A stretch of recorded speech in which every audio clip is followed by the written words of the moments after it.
Yay, amis amoureux des maths. Aujourd'hui, je viens avec quelque chose d'intéressant pour vous. J'ai compilé pour vous l'ensemble des exercices de l'examen de qualification du MIT Integration B, celui de l'édition du 24 janvier 2023. Il s'agit d'un concours d'intégration qui comporte plusieurs intégrales assez intéressantes et qui deviennent de plus en plus difficiles. Donc, restez avec moi jusqu'à la fin afin de pouvoir bénéficier de cela. J'ai aussi subdivisé la vidéo en plusieurs chapitres afin de vous faciliter la navigation. Il est vrai que la vidéo est relativement longue, plus d'1 heure, mais cependant, c'est une pépite. Alors consommez cela sans modération. Directement en voyant cela, je vois que c'est relativement simple. Pourquoi? Parce que si je sais que x à la puissance a s'écrit sous la forme de exponentielle de a logarithme népérien de x, alors mon problème est résolu. Vous ne l'avez pas vu? Ah oui, en fait, il faut simplement faire quoi? X à la puissance 1 divisé par logarithme népérien de x, c'est égal à quoi? Ceci sera considéré comme a, donc j'aurai exponentielle de a, donc 1 divisé par logarithme népérien de x, et ensuite je multiplie par quoi? Logarithme népérien de la base, donc logarithme népérien de x. Et qu'est-ce qu'on constate directement? C'est que logarithme népérien de x disparaît, ce qui me donne donc exponentielle de 1. Et par conséquent, mon intégrale, c'est juste l'intégrale de e dx. E qui est une constante. Par conséquent, mon résultat, c'est e fois x plus une constante. On nous demande de calculer l'intégrale de séquente hyperbolique de x. Pour ceux qui ne savent pas c'est quoi la fonction séquente hyperbolique, d'abord on va parler un peu de la fonction séquente de x. Donc séquente de x, c'est juste 1 divisé par cosinus de x. Donc de façon similaire, on a séquente hyperbolique de x qui est juste la fonction 1 divisé par cosinus hyperbolique de x. Et pour ceux qui ne connaissent pas aussi l'expression de la fonction cosinus hyperbolique, il s'agit juste de la fonction qui s'écrit sous la forme de exponentielle de x plus exponentielle de moins x divisé par 2. Maintenant, j'ai l'expression de séquente hyperbolique de x. Cela veut dire simplement que je veux calculer l'intégrale de quoi? De 2 divisé par exponentielle de x plus exponentielle de moins x dx. Comment je fais ça? D'abord, je vais commencer par factoriser exponentielle de moins x. J'aurai donc l'intégrale de 2 divisé par exponentielle de moins x facteur 2. Ici, ça va me rester exponentielle de 2x et ensuite plus 1 dx. Ensuite, exponentielle de moins x, je peux le remettre au numérateur, ce qui va me donner donc l'intégrale de 2 fois exponentielle de x divisé par exponentielle de 2x plus 1. Et qu'est-ce qu'on peut constater ici? En faisant un petit changement de variable et en posant exponentielle de x est égal à u, j'aurai quoi? J'aurai que u est égal à exponentielle de x, donc du est égal à exponentielle de x dx. Et qu'est-ce que je constate? J'ai exponentielle de x fois dx au numérateur ici. Et par conséquent, je peux transformer cela en du, ce qui va me donner donc l'intégrale de quoi? L'intégrale de 2 fois du divisé par u au carré plus 1, puisque exponentielle de 2x, c'est exponentielle de x, le tout au carré. Et qu'est-ce que je constate? J'obtiens une intégrale qui est super connue. Il s'agit de l'intégrale de 1 divisé par x au carré plus 1 qui est arc tangente. Donc, j'aurai donc 2 fois arc tangente de u plus une constante. On va juste changer u par x et donc j'aurai 2 fois arc tangente de exponentielle de x plus c. Question 3 de notre série des intégrales de qualification du MIT B. Et nous avons l'intégrale de exponentielle de x divisé par 1 plus exponentielle de x multiplié par logarithme népérien de 1 plus exponentielle de x. La première chose directe que je vois ici, c'est que j'ai quelque chose qui se répète beaucoup, 1 plus exponentielle de x. Donc, qu'est-ce que je fais? Je vais juste poser u est égal à ça. Donc, u est égal à 1 plus exponentielle de x. Et qu'est-ce que cela implique? Ça implique directement que du est égal à exponentielle de x multiplié par dx, qui, on le remarque juste ici, donc j'ai du là.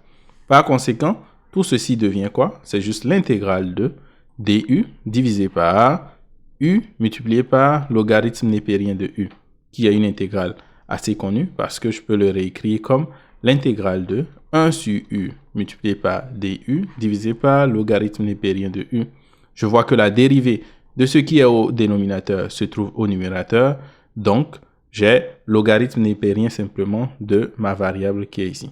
Mais oui, si vous voulez, vous pouvez faire un autre changement de variable en posant quoi? En posant v qui est égal à logarithme népérien de u. Cela veut dire simplement que dv est égal à 1 sur u du. Et par conséquent, mon intégrale devient quoi? C'est juste l'intégrale de dv divisé par v, qui est logarithme népérien de valeur absolue de v, logarithme népérien de valeur absolue de logarithme népérien de u, plus une constante. Et puisque u est égal à 1 plus exponentielle de x, je peux dire simplement que cela est égal à logarithme népérien de valeur absolue de logarithme népérien de 1 plus exponentielle de x plus une constante. On peut être tenté de vouloir développer cette longue expression, mais il faut savoir que la vitesse est de mise, il faut donc aller très rapidement. Donc ce que nous allons faire, c'est sûrement pas de développer, c'est déjà de constater que ici, nous avons une progression géométrique. Donc si j'ai une progression géométrique, je sais que le résultat va me donner quoi? 1 moins x à la puissance, le nombre de termes ici qui est 5. Bien sûr, x, c'est la raison, que je divise par 1 moins x. Et en bas, il suffit juste de remarquer que je peux garder moins x comme si c'était la raison. Et par conséquent, j'aurai 1 moins x à la puissance, le nombre de termes qui est également 5, divisé par quoi? 1 moins la raison qui est moins x, donc moins x. Ce qui veut dire que mon intégrale, en fait, devient simplement l'intégrale de 1 moins x à la puissance 5 divisé par 1 moins x que je multiplie par 1 moins x à la puissance 5 que je divise ensuite par 1 moins x. Bien sûr, lorsque je développe un peu, cela veut dire que j'aurai 1 moins x à la puissance 5 facteur de 1 plus x à la puissance 5, simplement parce que moins x à la puissance 5, c'est égal à moins x à la puissance 5. Donc finalement, le dénominateur, j'aurai aussi 1 plus x facteur de 1 moins x et dx. Et lorsque je développe cela, j'aurai a moins b facteur de a plus b, c'est égal à a au carré moins b au carré. Donc x à la puissance 5 au carré qui fait x à la puissance 10, divisé par la même chose au dénominateur, ce qui va me donner donc 1 moins x au carré dx. Et ensuite, qu'est-ce qu'on va faire? Une opération qui est réciproque à celle que nous venons tout juste de faire. En réalité, nous avons ici, on peut constater que nous avons 1 moins x à la puissance 2, le tout à la puissance 5, divisé par 1 moins x au carré. Donc ici, en prenant comme raison x au carré, alors nous avons aussi une progression géométrique qu'on peut écrire. Donc c'est juste l'intégrale de 1 plus x au carré plus x au carré, le tout au carré, plus x au carré, le tout à la 3, plus x au carré, le tout à la 4. Et le tout, ça fait dx. Bien sûr, il faut garder ici 5 termes. Ce qui va me donner ainsi l'intégrale de 1 plus x au carré plus x à la 4 plus x à la 6 plus x à la 8 dx. Et je sais exactement ce que ceci va donner. C'est juste x plus 1 tiers de x à la 3 plus 1 cinquième de x à la 5 plus 1 septième de x à la 7 plus 1 neuvième de x à la 9, bien sûr, plus une constante. Question 5 pour le concours d'intégration du MITB. Ici, on nous demande de calculer l'intégrale de la combinaison de x dans 5 entre 0 et 4 dx. Donc, bien sûr, il faut connaître l'expression de la combinaison de 5 dans x. Donc, x5, c'est égal à quoi? C'est égal à factoriel x divisé par factoriel 5 multiplié par factoriel x moins 5. Bien sûr, on va développer factoriel x, ce qui va me donner quoi? X multiplié par x moins 1 multiplié par x moins 2, multiplié par x moins 3, multiplié par x moins 4, multiplié par x moins 5 factoriel. Et au dénominateur, j'ai bien sûr 5 factoriel et ensuite x moins 5 factoriel. Et je suppose que vous avez compris pourquoi est-ce que je me suis arrêté au niveau de x moins 5 factoriel. C'est simplement parce que je veux simplifier cela. Donc, je vais obtenir quoi? Je vais obtenir donc comme résultat x facteur de x moins 1, facteur de x moins 2, facteur de x moins 3, facteur de x moins 4, divisé par factoriel 5. Et c'est l'intégrale de cette fonction qu'il faudra calculer. Donc, si j'ai l'intégrale de 0 à 4, 2, x facteur de x moins 1, facteur de x moins 2, facteur de x moins 3, facteur de x moins 4, divisé par factoriel 5, qu'est-ce que je constate directement? C'est que je remarque quelque chose qui est comme une symétrie. Donc, si jamais je devrais prendre la fonction qui est ici comme le milieu de ma symétrie, qu'est-ce que je constate? Je peux retourner 2 pas en arrière ou avancer 2 pas en avant. Donc, ce que je vais faire, c'est quoi? C'est de faire un changement de variable en posant u qui est égal à x moins 2. Bien évidemment, du, c'est dx, ce qui veut dire que mon intégrale définie devient quoi? Lorsque x est égal à 0, j'aurai moins 2. Et lorsque x est égal à 4, j'aurai 2. Ensuite, j'aurai quoi? U moins 2, facteur de u moins 1, facteur de u plus 1, facteur de u plus 2, divisé bien sûr par factoriel 5. Et maintenant, j'ai une intégrale qui part de moins 2 à 2, donc un ensemble qui est symétrique. Et ensuite, j'ai une fonction qui est là. Ce que je peux tester, c'est quoi? C'est de vérifier est-ce que cette fonction est paire ou impaire. En fait, on va constater simplement qu'il s'agit d'une fonction qui est impaire. Et bien sûr, si je calcule l'intégrale d'une fonction impaire sur un ensemble qui est symétrique comme ça, le résultat sera 0. Question 6 des qualifications de l'intégration B du MIT. Et on nous demande de calculer l'intégrale de x plus x cosinus x plus sinus x multiplié par cosinus x. N'oubliez pas qu'il s'agit d'un concours et qu'il faut aller vraiment vite. Bien sûr, ici, on peut se permettre de calculer l'intégrale de chacune des fonctions qui est ici, mais cela va nous prendre un temps fou. Donc, l'idée, c'est de chercher c'est quoi l'astuce pour aller vraiment rapidement. Ici, lorsque j'ai une expression qui est sous forme développée comme ça, en général, moi, je vais penser à « et si je factorisais? Comment est-ce que j'aurais pu factoriser ça ?» Donc, ce qu'on peut constater, c'est quoi? C'est que j'ai ce x qui est ici et j'ai le même x qui est là. J'ai ce sinus qui est ici et j'ai le même sinus qui est là. Et qu'est-ce qui est à côté de chacun? X ici, à côté de lui, 1 cosinus x. Sinus, j'ai 1 et cosinus x. Ça veut dire que probablement que la fonction, lorsque je vais l'écrire sous forme factorisée, ça va me donner donc x plus sinus x facteur de 1 plus cosinus x. Mais il faut s'en assurer. Donc pour le faire, qu'est-ce que je vais faire? Je vais factoriser en fait x ici rapidement. Si je factorise x, j'aurai x facteur de 1 plus cosinus x.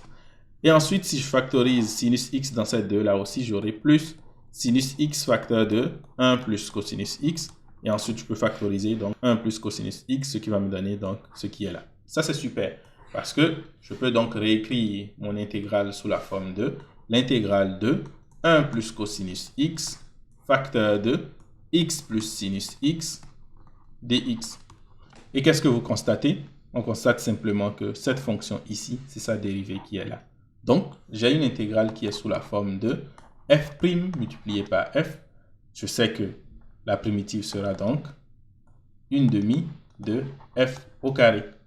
Donc, simplement, je peux dire que mon intégrale ici, c'est juste 1/2 de x plus sinus x au carré. Plus, bien sûr, une constante qu'on n'oublie jamais. Question 7, des qualificatifs pour le concours d'intégration de MIT B.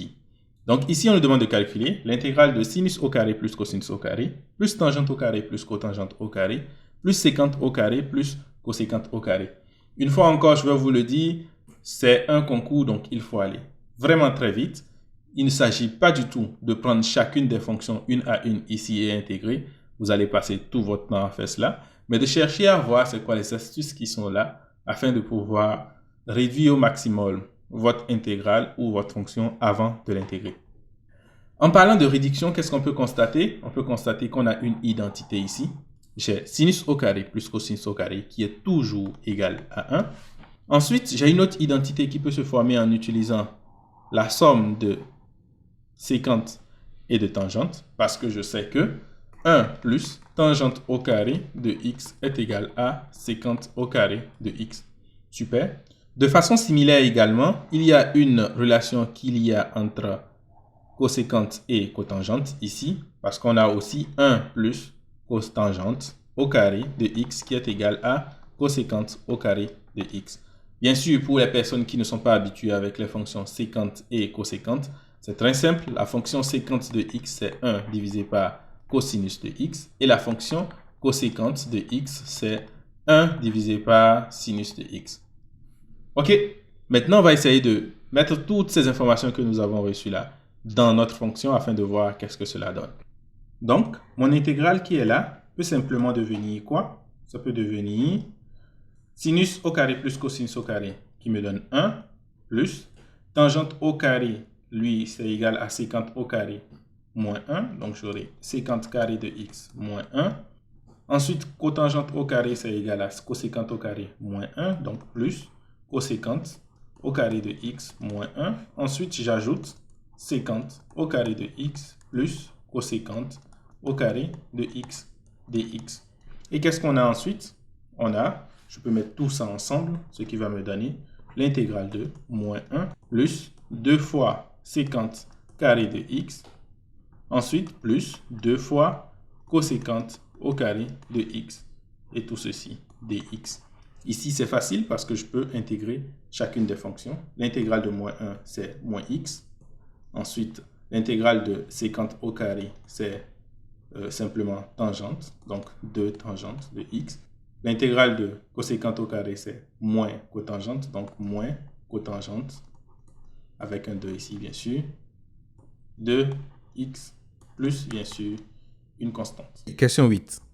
Ça devient de plus en plus compliqué. Ici, on nous demande de calculer l'intégrale de 0 jusqu'à 2pi de la partie entière de 2023 fois sinus de x dx. Bien sûr, ici, la partie entière, c'est la fonction qui donne l'entier inférieur le plus proche. Par exemple, quand je veux calculer la partie entière de 3,1, je vais obtenir 3. Lorsque je vais vouloir calculer la partie entière de 7,5, ça va me donner 7. Mais lorsque le nombre est un entier, alors la partie entière sera égale à lui-même. Aussi, si je prends des nombres négatifs, par exemple la partie entière de moins 7,5, l'entier qui est inférieur le plus proche, c'est quoi? C'est moins 8. Faites attention, il ne faudrait pas dire moins 7. Donc si je prends par exemple la partie entière de moins 4,1, alors ce sera égal à quoi? Ce sera égal à moins 5. Super. Pour la notion de partie entière. Bien sûr, nous avons le sinus qui est là. Et pour résoudre cet exercice, nous allons utiliser une propriété intéressante. Une propriété qui nous dit, si je prends par exemple un x qui est positif, alors la partie entière de moins x serait égale à quoi? Ce serait égal à moins la partie entière de x moins 1. Bien sûr, ça, c'est seulement si x n'appartient pas à z. Maintenant, lorsque x appartient à z, alors la partie entière de moins x serait égale à moins la partie entière de x simplement. Juste pour donner quelques exemples de cela, si je prends par exemple la partie entière de moins 4,1 que nous avons précisé un peu plus haut, ce serait égal à quoi? Ce serait égal en utilisant cette propriété à moins la partie entière de 4,1 et ensuite moins 1, ce qui me donne partie entière de 4,1, c'est 4, donc j'aurai moins 4 moins 1 qui est égal à moins 5. Et comme vous le voyez, on obtient la même chose. On peut prendre par exemple un nombre cette fois-ci qui est dans z. Si je prends par exemple la partie entière de moins 2, ce sera égal simplement à moins la partie entière de 2 qui est bien sûr moins 2. Maintenant qu'on est convaincu par rapport à ça, comment est-ce que nous allons résoudre notre exercice? Notre exercice, c'est quoi? C'est de calculer l'intégrale de 0 à 2pi de partie entière de 2023 fois sinus de x dx. Donc, comment est-ce que nous allons faire ça? La première des choses que nous allons faire, c'est de couper cela en deux. Pourquoi? Parce que je veux travailler uniquement avec des nombres positifs. Lorsque je prends de 0 à 2pi, je constate en fait que la fonction sinus est positive uniquement entre 0 et pi. Donc, ce que je vais faire, c'est simplement de séparer cela en deux. J'aurai l'intégrale de 0 à 2pi de notre fonction, qui sera égale à quoi? L'intégrale de 0 à pi de la fonction, plus l'intégrale de pi à 2pi de la fonction. Je vais m'intéresser particulièrement à ceci. Donc, si je prends par exemple l'intégrale de pi à 2pi de partie entière de 2023 fois sinus de x, cela est égal à quoi? En faisant un petit changement de variable, si je pose par exemple que x est égal à 2pi moins u, qu'est-ce que cela me donne? Cela me permet donc d'avoir l'intégrale de quoi? Lorsque x est égal à pi, alors u est égal à pi. Et lorsque x est égal à 2pi, alors u est égal à 0. Donc, de la partie entière de 2023 fois sinus de 2pi moins u.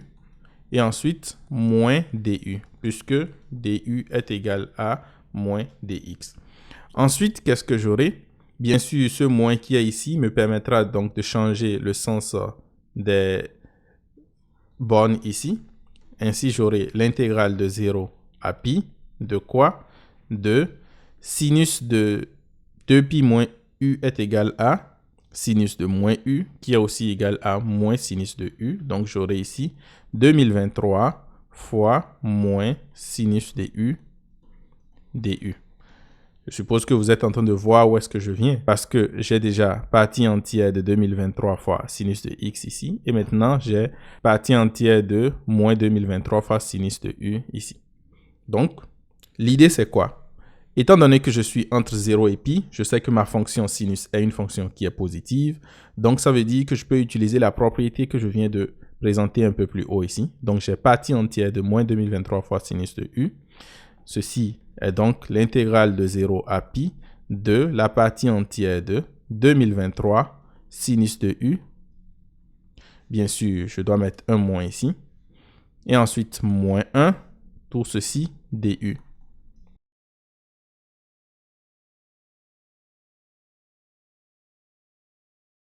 Et je peux séparer ceci en deux. Ceci va me donner donc moins l'intégrale de 0 à pi de la partie entière de 2023 fois sinus de u du moins l'intégrale de 0 à pi de du.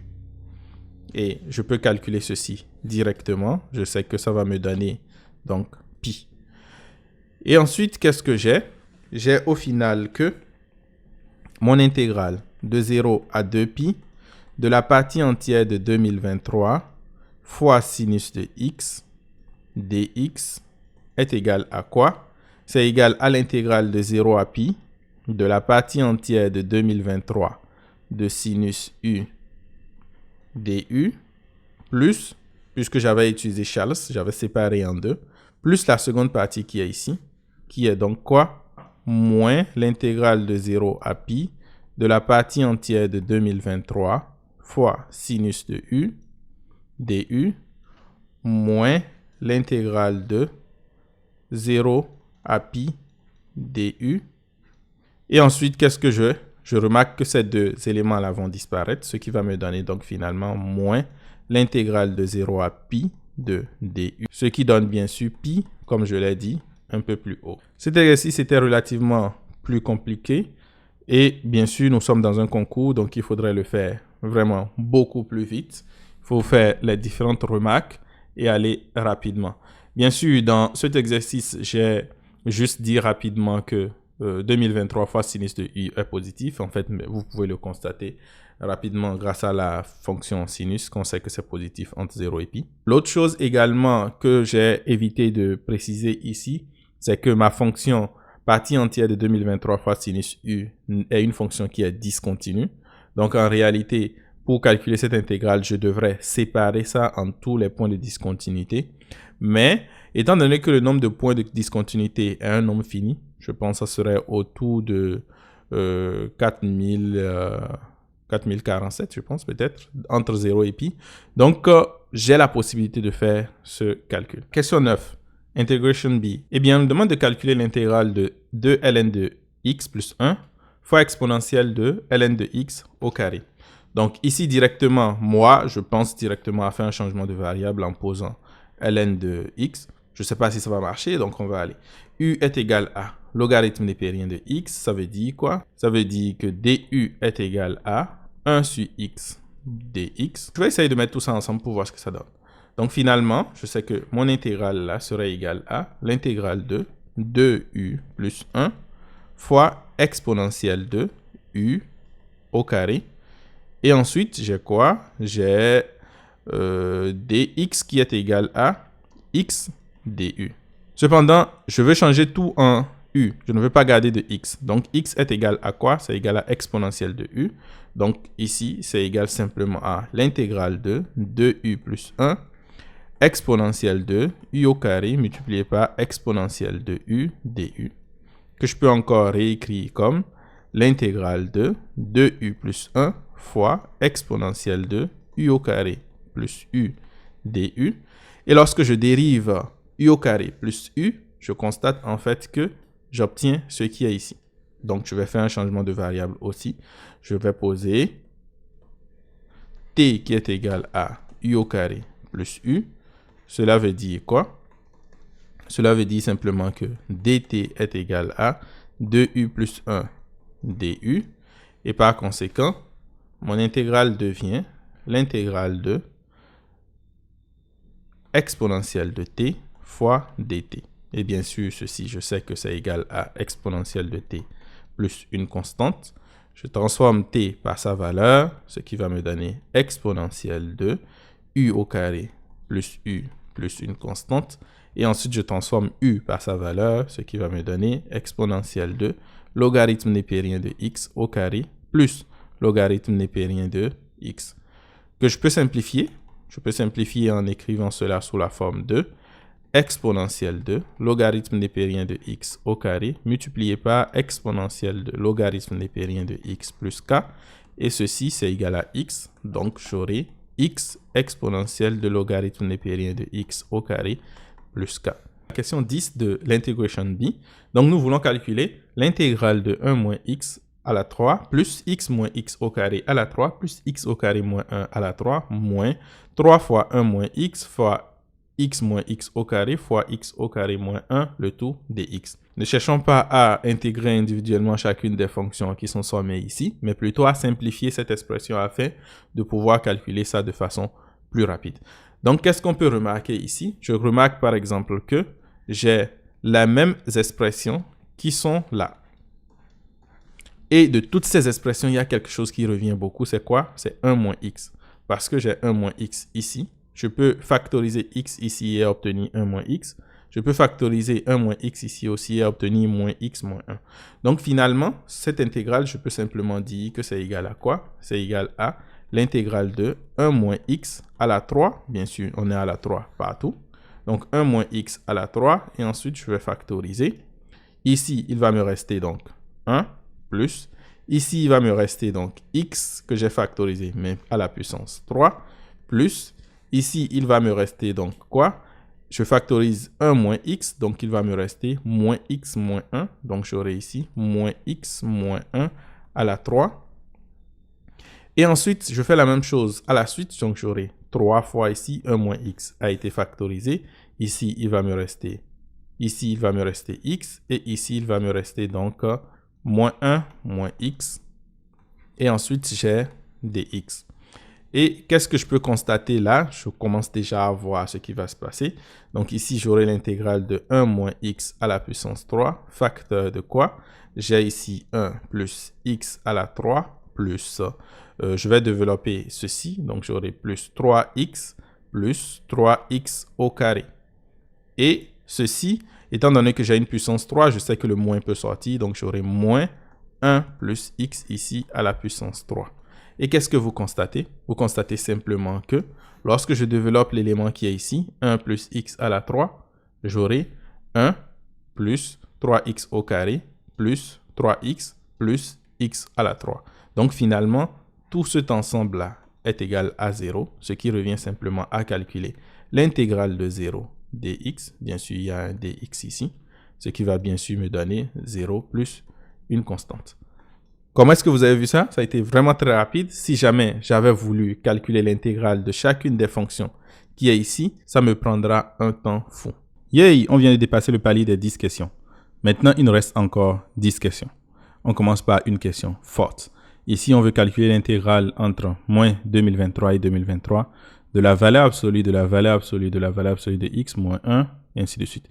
Ici, il faut bien comprendre que ce qu'on veut, d'abord, on va faire valeur absolue de x, et ensuite, on fait moins 1. Après cela, on fait valeur absolue de x, et ensuite, on fait moins 1, et on fait valeur absolue de x, et ensuite, on fait moins 1, et ainsi de suite, jusqu'à ce que le nombre de moins 1 soit égal à 2023. Donc, comment est-ce qu'on peut résoudre ça? Je propose deux méthodes pour le faire. Bien sûr, l'objectif, c'est d'aller beaucoup plus vite. Étant donné que c'est une question assez intéressante, j'aimerais quand même présenter les deux différentes méthodes qui sont là.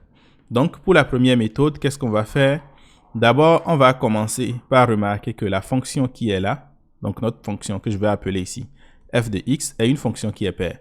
Donc, si je calcule f de moins x, ce sera forcément égal à f de x. Et comme c'est sur un ensemble qui est symétrique, alors je peux dire que mon intégrale ici, si je l'appelle i, est égal à quoi? 2 fois l'intégrale de 0 jusqu'à 2023 de f de x dx. Super. Maintenant, ce que je veux faire, c'est que je veux séparer ça en plusieurs petites intégrales sur des intervalles de longueur 1. En d'autres termes, ce que je veux, c'est écrire que en fait, nous avons 2 fois la somme de n allant par exemple de 0 jusqu'à 2022. De quoi? De l'intégrale de n jusqu'à n plus 1 de f de x dx. Maintenant, pourquoi est-ce que je veux faire cela? Je vais vous expliquer ça tout à l'heure. Ceci, je vais appeler ça une intégrale qui est in. Ensuite, ce qu'on va faire, c'est d'abord de commencer par voir comment est-ce que in se comporte. Si je prends par exemple i0, j'aurai quoi? i0, c'est égal à quoi? C'est égal à l'intégrale de 0 jusqu'à 1 de notre fonction f de x dx. Étant donné que je suis sur 0 et 1, qu'est-ce qui se passe? Il faut que je comprenne exactement comment ma fonction f de x marche. Donc, sur 0, 1, valeur absolue de x est une valeur positive, donc forcément, ceci sera égal à x. Et si je fais valeur absolue de x moins 1, ce sera égal à quoi? En valeur absolue, bien sûr. Sera donc égal à valeur absolue de x moins 1. Mais je suis entre 0 et 1, il ne faut pas l'oublier. Donc, entre 0 et 1, qu'est-ce qui se passe? Ma fonction sera forcément plus petite que 0. Donc, en valeur absolue, cela va me donner 1 moins x. Et ensuite, si j'augmente la valeur absolue, j'aurai quoi? J'aurai valeur absolue maintenant de valeur absolue de x moins 1, comme ça. Ça va faire donc, étant donné que cette première partie, c'est égal à 1 moins x, donc j'aurai 1 moins x moins 1. Et ceci est égal à quoi? Valeur absolue de moins x, qui est égal à x, parce que x est entre 0 et 1. Et si je veux continuer encore, bien sûr, qu'est-ce qu'on va constater? On va voir que j'aurai une boucle. Parce que je commence par x, ensuite je passe à 1 moins x, ensuite je passe à x. Si je continue, je vais tomber encore sur 1 moins x, et 1 moins x, et ainsi de suite. Donc si je veux, je peux dire par exemple que c'est à 0 on a ça, à 1 on a ça, à 2 on a ça, et ainsi de suite. Et qu'est-ce qu'on va constater? C'est que si le nombre de moins 1 est pair, c'est-à-dire 0, 2, j'aurai un x. Et si le nombre de moins 1 est impair, j'aurai 1 moins x. Donc, j'ai 2023 fois, je sais à peu près que j'aurai donc 1 moins x. Donc, en d'autres termes, c'est que ceci, cette intégrale i0, sera égale à quoi? Sera égale à l'intégrale de 0 jusqu'à 1 de 1 moins x dx. Il faut noter simplement que ceci est également égal à l'intégrale de 0 à 1 de x dx. Il faut simplement faire un changement de variable en posant u est égal à 1 moins x, et puis on obtient la même chose, et le calcul va toujours nous donner une demi. Intéressant, donc ça veut dire que j'ai i0 qui est égal à une demi. Ensuite, je vais essayer de voir qu'est-ce qui se passe pour in. Si je prends in, c'est égal à l'intégrale de n jusqu'à n plus 1 de f de x dx. Donc, je vais faire la même chose, essayer de comprendre qu'est-ce qui se passe avec ma fonction. Je sais ici que x se trouve entre quoi? X appartient cette fois-ci à n et n plus 1. Donc, ça veut dire que si je prends valeur absolue de x, c'est positif, donc ce sera égal à x. Ensuite, si je prends valeur absolue de x moins 1 en valeur absolue, ceci sera égal à simplement x moins 1 en valeur absolue. Et ceci va être égal à x moins 1 si n est bien sûr supérieur à 1. Et qu'est-ce qui va se passer? C'est que si je fais encore valeur absolue de x moins 1, je fais valeur absolue moins 1, j'aurai simplement valeur absolue de x moins 1 moins 1, ce qui est égal à valeur absolue de x moins 2, qui est donc x moins 2. Et ça va continuer comme ça tant qu'on n'atteint pas la valeur de n. Mais dès qu'on atteint n, qu'est-ce qui va se passer? J'aurai la valeur absolue de x moins 1 en valeur absolue moins 1 en valeur absolue point n fois. Donc moins 1 ici. Bien sûr, ici, le nombre de moins 1 est n. C'est égal à quoi? C'est égal à simplement valeur absolue de x moins n. Et ceci sera égal aussi à x moins n parce que x est supérieur à n. Mais dès qu'on va dépasser n, qu'est-ce qui va se passer? Dès qu'on dépasse n au prochain, c'est que là, la cadence change parce que je serai dans une partie entre 0 et 1 maintenant. Parce que je sais que x est entre n et n plus 1, donc ça fait que x moins n est forcément entre 0 et 1. Et ensuite, qu'est-ce qui va se passer? J'aurai une boucle qui va se reformer maintenant entre x moins n et 1 moins x plus n, quelque chose comme ça. Donc, ce in, je peux le réécrire comme l'intégrale de n jusqu'à n plus 1 de quoi? De valeur absolue de, je fais plusieurs valeurs absolues, ensuite j'ai un x moins n ici en valeur absolue, moins 1, et ainsi de suite jusqu'à moins 1 quelque part là. Et ici, on a dx. Bien sûr, ici, le nombre de moins 1 est combien de fois? Sera égal à 2023 moins n fois. Et c'est quoi la suite? Donc, ce que je vais faire, c'est que je vais faire un changement de variable. Je vais poser que u est égal à x moins n. J'aurai donc du qui sera égal à dx. Et donc, mon in sera égal à l'intégrale entre 0 et 1. Parce que si x est égal à n, ce sera 0. Et si x est égal à n plus 1, ce sera égal à 1. Et ensuite, j'aurai plusieurs valeurs absolues. J'aurai u ici, parce que x moins n est égal à u. Et ensuite, j'aurai moins 1, et ainsi de suite, moins 1. Et ici, j'ai un 1 dx. Et qu'est-ce que vous constatez? Vous allez constater en fait que du, pardon. Et qu'est-ce que vous constatez? Vous allez constater en fait que ceci, ça ressemble beaucoup à notre I0. Bien sûr, le nombre de moins 1 ici n'est pas le même, mais je sais que pour I0, je n'ai que deux cas possibles, soit x, soit 1 moins x. Et dans tous ces cas, la valeur est toujours la même qui est égale à 1/2. Donc, je sais que en fait, in serait égal à 1/2 pour toutes les valeurs de n possibles. Ensuite, qu'est-ce qui se passe? Finalement, mon intégrale, c'était quoi? J'avais écrit que i était égal à 2 fois la somme de n allant de 0 jusqu'à 2022 des in. Et comme je sais que tous les in sont égaux à 1/2, donc j'aurai alors 2 fois 1/2 fois le nombre de fois que ça apparaît, qui est en fait 2023. Ce qui va me permettre donc d'avoir comme résultat 2023. Super, n'est-ce pas? Mais quand même, cette méthode est relativement longue, mais elle permet quand même de comprendre comment ça se passe correctement. Je vous propose maintenant une seconde méthode qui est beaucoup plus rapide. Elle se base en fait sur une analyse graphique de la situation. On revient sur notre problème. Donc, je vais appeler ici deuxième méthode. Donc, notre problème, c'est quoi? C'est de calculer l'intégrale entre moins 2023 et 2023 de valeur absolue plusieurs fois x, moins 1, moins 1, et ainsi de suite, moins 1. Ouais, c'est fini. Et ici, j'ai 2023 fois moins 1. dx, bien sûr. Donc, ce que je vais faire, c'est d'essayer de représenter d'abord ma fonction valeur absolue de x. Donc, la fonction qui est ici.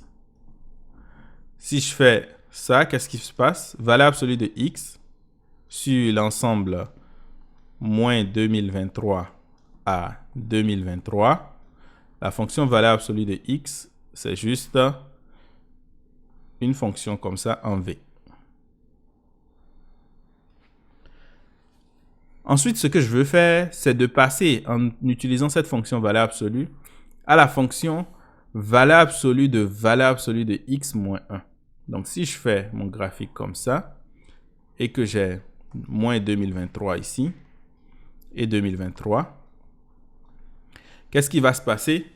Étant donné que cette fois-ci, j'ai valeur absolue de x moins 1 et je fais maintenant une valeur absolue, c'est un peu comme si je prenais cette fonction qui était ici et je déplace l'axe des abscisses vers le haut d'une fois.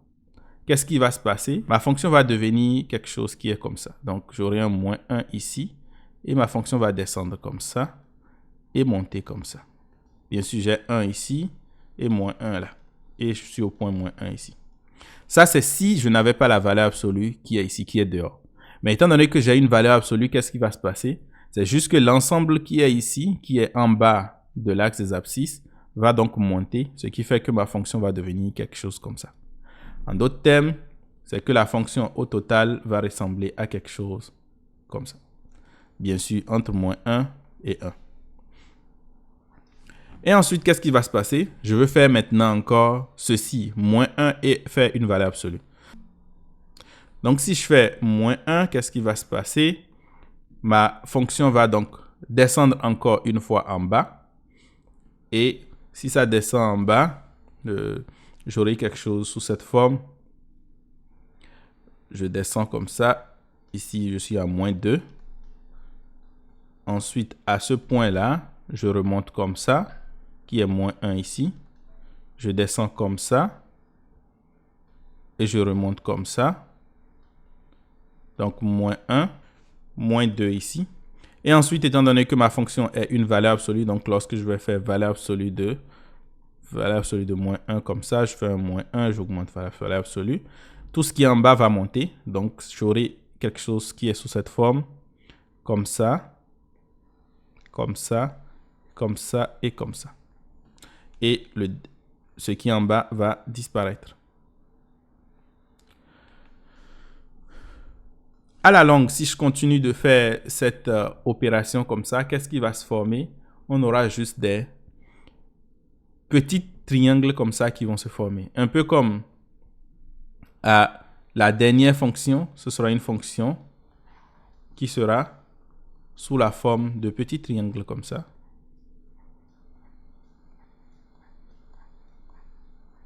Bien sûr, ici, je vais commencer par moins 2023. Je vais finir par 2023.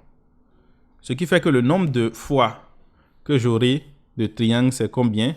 C'est égal au nombre de moins 1 que j'ai. Ici, avec 1 moins 1, j'ai un triangle. Avec 2 moins 1, j'ai 2 triangles. Lorsque je serai à 2023, j'aurai donc 2023 triangles. Ce qui me permet donc de dire simplement que mon intégrale, étant donné que c'est l'aire sous la courbe, donc c'est l'aire qui est ici que je veux calculer, ça va être égal à simplement 2023 fois l'aire de chaque triangle. Donc j'aurai I qui sera égal à 2023 fois l'aire du triangle. Et l'aire du triangle, c'est quoi? Je peux utiliser le premier, par exemple, pour calculer l'aire. J'ai moins 1 ici. Je connais la base qui sera égale à 2. Je connais la hauteur qui sera égale à 1. Donc, finalement, ceci est égal à base fois hauteur sur 2. Donc, 2 fois 1 divisé par 2. Ce qui fait 2023 multiplié par 2 fois 1 divisé par 2. Et par conséquent, ce résultat sera égal à 2023. La question 12. On nous demande de calculer l'intégrale de sinus à la 6 de x plus cosinus à la 6 de x plus 3 fois sinus carré de x fois cosinus carré de x, le tout dx. La première des choses que je peux remarquer ici, c'est que j'ai sinus au carré, cosinus au carré. Ici, j'ai un sinus au carré parce que je peux mettre ça au carré et avec cosinus au carré également. Donc, je vais réécrire en fait mon expression. J'aurai sinus à la 2 de x, le tout à la 3, plus cosinus au carré de x, le tout à la puissance 3, plus 3 fois sinus au carré de x fois cosinus au carré de x. Ici, lorsque je regarde ça, ça ressemble beaucoup à une expression de a plus b à la puissance 3 développée. Bien sûr, a plus b à la puissance 3, ça donne quoi? C'est a à la 3 plus b à la puissance 3 plus 3 fois a au carré fois b plus 3 fois a fois b au carré. Autrement aussi, on peut simplement factoriser ici en mettant 3ab en facteur. Il va donc nous rester a plus b. Bien sûr, vous avez compris que a ici, c'est sinus au carré et b, c'est cosinus au carré.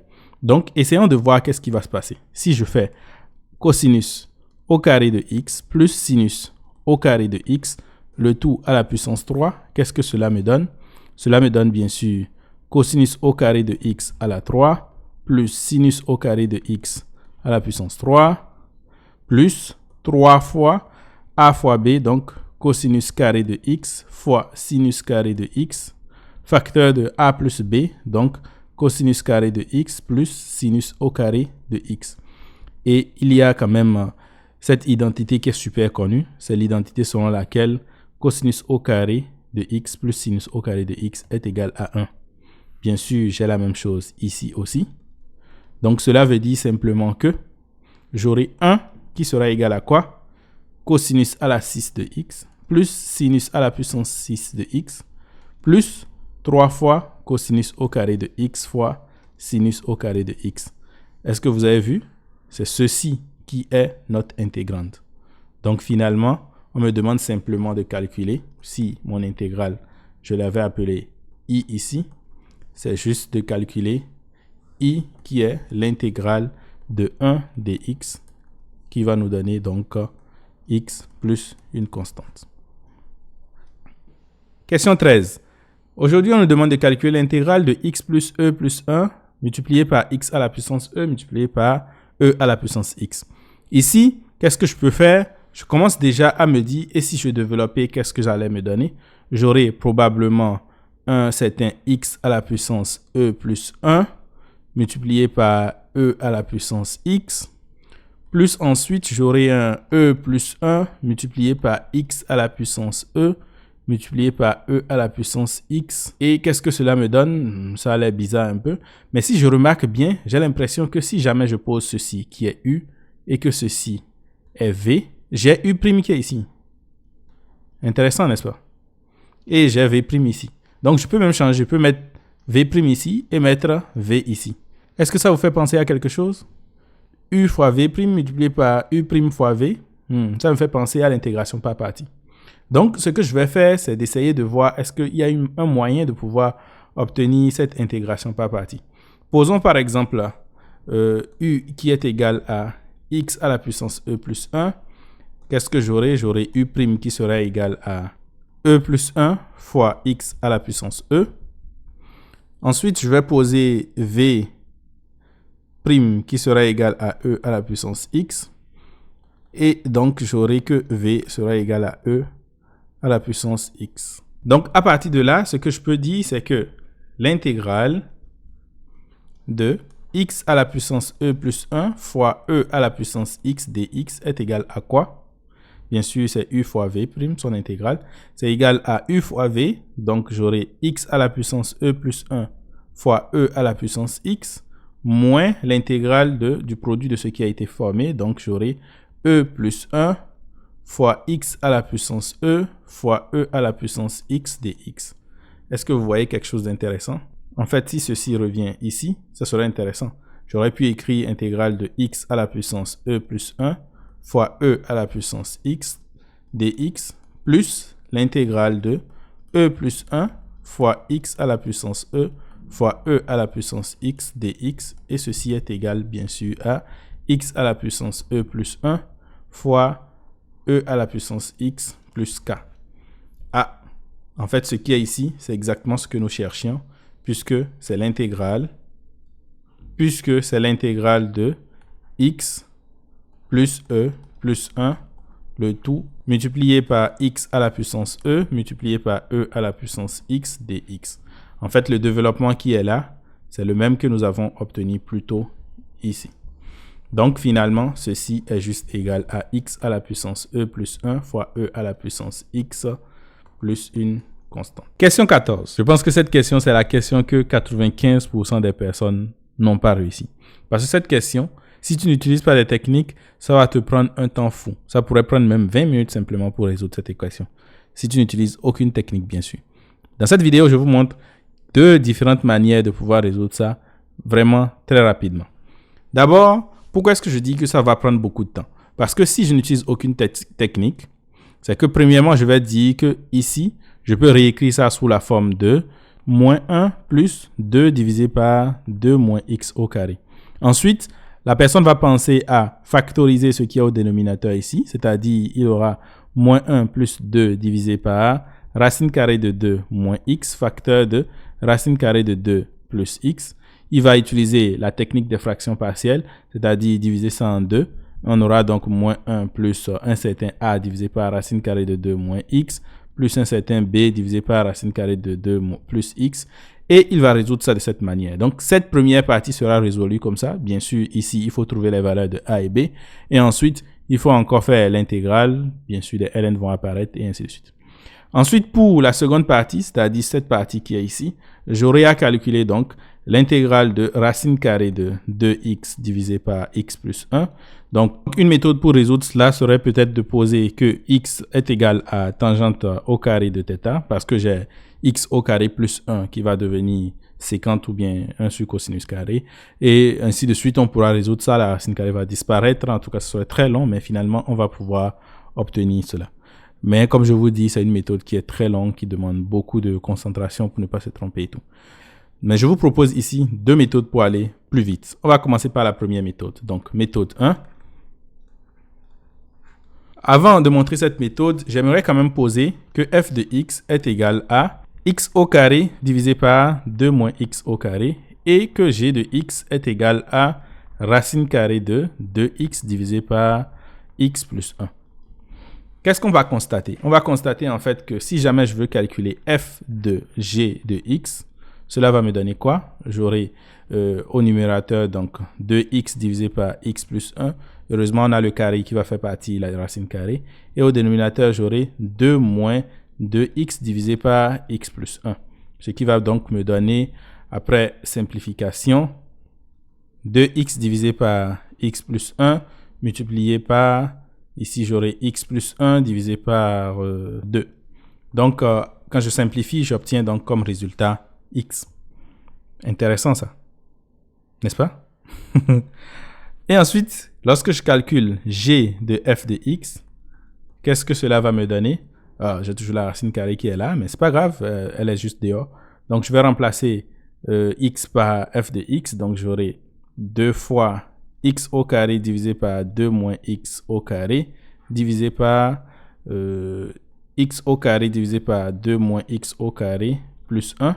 Ce qui va donc me donner racine carrée de 2x au carré divisé par 2 moins x au carré. Le tout, je divise ensuite par, lorsque je simplifie, ceci, ça me donne x au carré plus 2, donc 2 divisé par 2 moins x au carré. Ici, je peux simplifier les 2 divisé par 2 moins x au carré, ce qui va me donner donc racine carrée de x au carré. Et puisque je suis entre 0 et 1, il ne faut pas oublier ça, nous sommes en train de calculer une intégrale entre 0 et 1. Donc, cela me permet de dire que cette valeur sera égale simplement à la valeur absolue de x, qui est bien sûr x.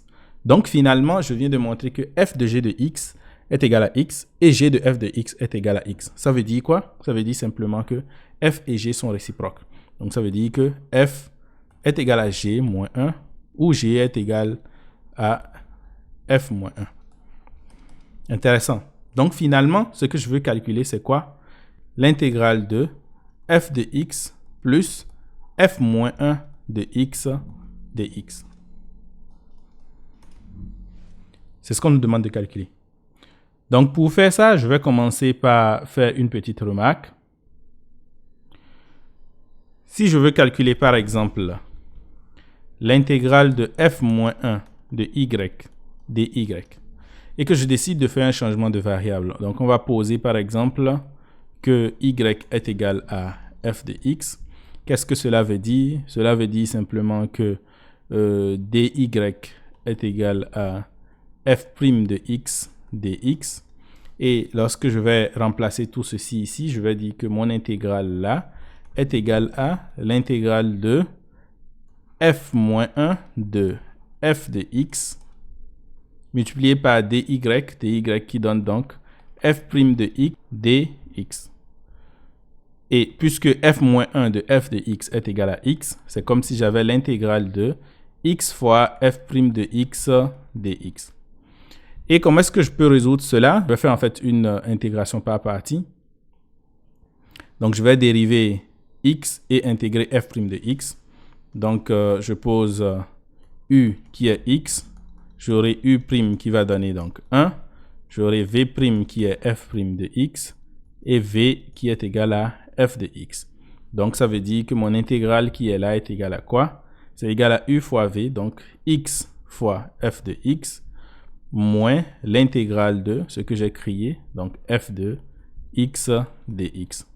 Finalement, ce que j'ai, c'est quoi? C'est que l'intégrale de f' de y dy, bien sûr, y ici, c'est une variable muette, donc je peux dire que c'est égal à simplement x fois f de x moins l'intégrale de f de x dx. Et donc, si je veux sommer cela, j'aurai que l'intégrale de f' de x dx, désolé, c'est pas f' de x, c'est bien f moins 1. f moins 1. Donc, j'ai f moins 1 ici et f moins 1, puisque c'est ce que j'ai calculé là. Donc, l'intégrale de f moins 1 de x plus l'intégrale de f de x dx est égale à x fois f de x. Bien sûr, il faut augmenter une constante. Mais ceci, je mets ça ensemble, c'est comme si j'avais plutôt l'intégrale de f de x plus f moins 1 de x, le tout dx. Et c'est ça qui est égal à x fois f de x plus une constante. Bien sûr, ceci, c'est ce que nous avions ici. C'est ce que on cherchait à calculer. C'est la question. Donc, c'est ça qu'on cherchait à calculer. On a intégré ça pour n'importe quelle fonction f. Donc, finalement, si je veux faire le calcul sur 0, 1, j'aurai l'intégrale de 0 à 1 de notre fonction, donc f de x plus f moins 1 de x, le tout de x, est juste égal à intégrer ceci. Donc, c'est x, f de x que je prends entre 0 et 1, ce qui va me donner, bien sûr, f de 1. Et f de 1, c'est quoi? C'est 1 au carré divisé par 2 moins 1 au carré, ce qui me donne, bien sûr, 1. Donc, le résultat, c'est 1.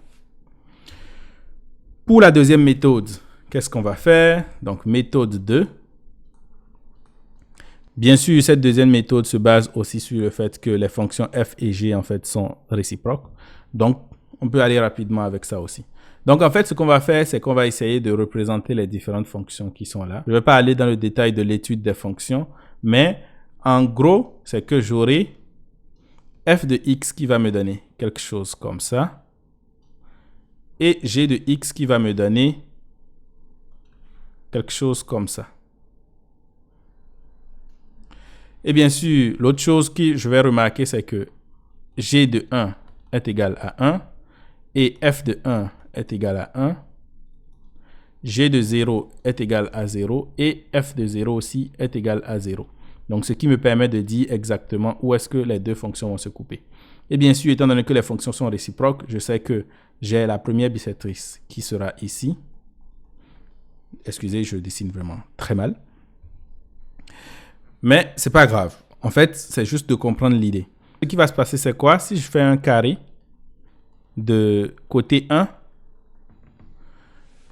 ce qu'on va constater, c'est que ce qui est ici, c'est-à-dire sous la courbe F, c'est cela aussi qui est sous la... C'est ça qui est au-dessus de la courbe G. Ici. Donc, bien sûr, il faut comprendre exactement qu'est-ce qu'on veut calculer. On veut calculer deux aires. On veut sommer deux aires. La première aire, c'est l'aire qui est sous la courbe F, donc bien sûr celle que je viens de hachurer ici. Et la seconde aire, c'est celle qui est sous la courbe G. Donc, il s'agit en fait de l'aire qui est là. Donc, cette partie qui est ici a été prise deux fois. Mais ce qu'il faut remarquer simplement, c'est quoi? C'est que la partie en vert qui est en bas, en fait, c'est elle qui est également en haut ici. Comme c'est elle qui est en haut ici, ce qui va se passer simplement, c'est comme si j'avais calculé l'aire d'un carré de côté 1. Ce qui veut dire finalement que mon intégrale de f de x plus g de x, dx là, bien sûr entre 0 et 1 ici, sera égal à 1. J'espère que vous avez compris un peu ce que je veux dire. Donc, l'idée en général, c'est que lorsque je représente, je vais constater en fait que ça va remplir toute la surface du carré de côté 1. Et donc, par conséquent, je peux calculer simplement l'aire du carré de côté 1 qui me donne bien sûr côté fois côté qui est égal à 1. Yay! Question 15. Waouh, on évolue rapidement. Aujourd'hui, on vient avec l'intégrale de 1 plus 2x à la puissance 2022 divisé par x plus x à la puissance 2023. Pour cette intégrale, je viens avec deux différentes méthodes qu'on pourra utiliser pour aller vraiment vite pour résoudre cela. N'oubliez pas qu'il s'agit des exercices du MIT Integration B, donc il faut aller vraiment très vite. La première méthode que je vous propose est vraiment une méthode classique. Ce que nous allons faire, c'est de factoriser le dénominateur qui est ici. On aura donc 1 plus 2x à la puissance 2022 divisé par x facteur de 1 plus x à la puissance 2022. Qu'est-ce qu'on peut remarquer? C'est que si je réécris le dénominateur de telle sorte à avoir 1 plus x à la puissance 2022 et ensuite plus x à la puissance 2022 que je divise ensuite par x facteur de 1 plus x à la puissance 2022, alors on peut avoir quelque chose d'intéressant parce que si on le divise en deux, on aura donc 1 plus x à la puissance 2022 divisé par x facteur de 1 plus x à la puissance 2022 plus x à la puissance 2022 divisé par 1 plus x à la puissance 2022. Multiplié par x bien sûr ici. Et ensuite, qu'est-ce qui va se passer? On voit qu'on peut simplifier. Donc, si je simplifie ceci ici et que je simplifie x ici, donc j'aurai en fait 2021, ce qui fait que finalement j'aurai 1 divisé par x plus x à la puissance 2021 divisé par 1 plus x à la puissance 2022. Et comme vous pouvez le constater, en fait, j'ai quoi ici? J'ai 1 sur x que je peux intégrer qui va me donner le logarithme népérien de x. Et j'ai la dérivée de 1 plus x à la puissance 2022 qui donne 2022 fois x à la puissance 2021. Donc, je sais que l'intégrale de 1 plus 2 fois x à la puissance 2022 divisé par x plus x à la puissance 2023 dx est égal à quoi? C'est égal à l'intégrale de 1 sur x dx plus 1 sur 2022 multiplié par l'intégrale de 2022 x à la puissance 2021 divisé par 1 plus x à la puissance 2022 dx. Et ici, je peux intégrer chacune des fonctions. J'aurai ici logarithme népérien de valeur absolue de x plus ici 1 divisé par 2022 multiplié par logarithme népérien de 1 plus x à la puissance 2022 plus une constante. Bien sûr, je peux chercher à remettre toutes les fonctions ensemble, ce qui va me donner quoi? 1 divisé par 2022 fois logarithme népérien de x à la puissance 2022. Parce que ici 2022 descend, ça va disparaître. Plus aussi 1 divisé par 2022 fois logarithme népérien de 1 plus x à la puissance 2022 plus k. J'enlève la valeur absolue parce que je sais qu'ici que 1 plus x à la puissance 2022 est positive. Donc, je peux factoriser 1 divisé par 2022 et le logarithme, je peux le mettre ensemble, ce qui va me donner donc logarithme népérien de x à la puissance 2022 plus x à la puissance 2022 plus 2022, j'aurai donc 4044 plus une constante. Ça, c'est pour la première méthode. La deuxième méthode est aussi astucieuse parce que pour cette méthode, qu'est-ce que nous allons chercher à faire? Nous aurons l'intégrale de 1 plus 2 fois x à la puissance 2022 divisé par x plus x à la puissance 2022. L'idée avec cette méthode, c'est quoi? C'est de multiplier le numérateur et le dénominateur par quelque chose, par x à la puissance quelque chose qui va nous permettre alors d'obtenir cela. Ce que je vais faire, c'est de multiplier par x à la puissance 2021. Bien sûr, vous pourrez me poser la question de savoir, mais pourquoi est-ce que tu multiplies par cela? Est-ce que c'est arbitraire? Mais il faut savoir que à force de travailler sur plusieurs intégrales, on a souvent de ces illuminations qui apparaissent. Mais je vais vous dire en fait que l'idée vient aussi du fait que nous avons ici 4044. Donc, je peux me poser la question de savoir, j'ai 2023 ici. Par quoi est-ce que je dois multiplier 2023 pour obtenir 4044? Donc, je peux penser à x à la puissance 2022 dx. Donc, ici, qu'est-ce que je vais faire ensuite? Je vais multiplier tout ça ensemble. Ça va me donner donc l'intégrale de x à la puissance 2021 plus 2 fois x à la puissance 4043 divisé par x à la puissance 2021 plus x à la puissance 2023. Bien sûr, après ça, j'aurai un dx ici. L'idée avec cette manière de le faire, c'est quoi? C'est que lorsque je veux dériver le dénominateur, je vais obtenir le numérateur. Excusez-moi, ici c'est plutôt 4043. Et ici c'est 2022. Donc 2 à la puissance 2022. Qu'est-ce qu'on peut remarquer? C'est que si je dérive x à la puissance 2022, j'obtiens quoi? J'obtiens 2022 fois x à la puissance 2021. J'ai une partie ici. Et ensuite, lorsque je dérive x à la puissance 4043, cela va me donner... je ne sais pas pourquoi est-ce que je mets encore 3 ici. C'est plutôt 4044. Donc, lorsque je dérive x à la puissance 4044, cela va me donner 4044 fois x à la puissance 4043. On a le 2 qui va nous permettre d'obtenir cela.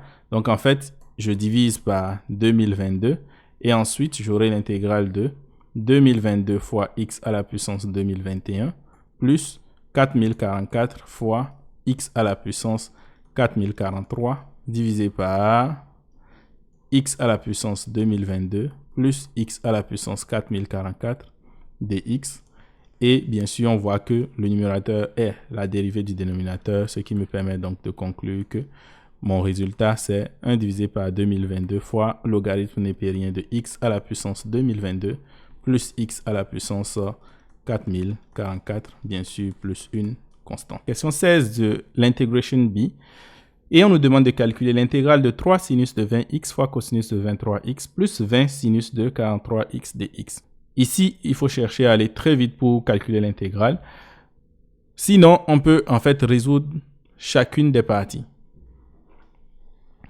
Mais il faut chercher à voir qu'est-ce qu'on peut remarquer. D'abord, la première remarque qu'on peut faire, c'est quoi? C'est que si je prends 20x plus 23x, j'obtiens 43x.